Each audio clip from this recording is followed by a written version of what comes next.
Tiimu y'abazannyi 12 n'abakungu 11 be bagenda okukiikirira Uganda mu mpaka z'okubaka ez'ensi yonna ezigenda okutandika nga 7 okutuuka nga 16 omwezi ogujja.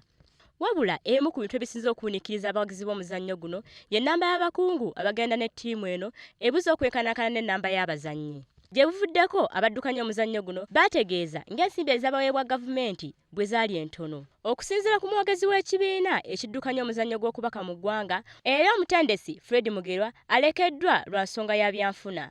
Tutwala abazannyi 12 kubanga twalina abazannyi 20 tusalako ne tudda 15 kochi waffe Mugerwa uchabakyusa bakyusiza ddala amanya ge ne gavaako ne bateekako kochi omulala abadde ayingidde okulaba nti atwala ekifo ekyo.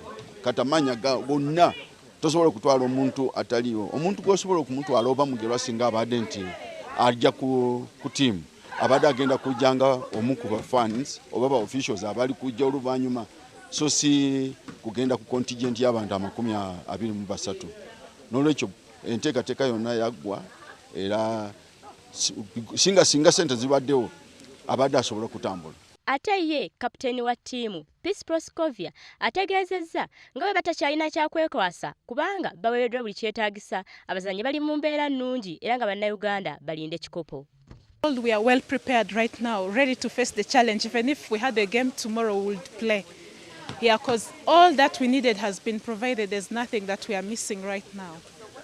Kampuni ya Asiatic etunda emijoozi ebakubye enkata ya byambalo n'engatto ebibalwamu obukadde 5. Ebyambalo bino byemu ku bisaanyizo ekibiina ekifuga okubaka mu nsi yonna ekya International Netball Federation bye kyassaawo eri ttiimu okwetaba mu mpaka zino. Ttiimu eno yakusimbula ku Lwamukaga luno oluvannyuma lw'ekijjulo ekitegekeddwa ero mu Kampala okwanaganya abazannyi n'omuntu wa bulijjo.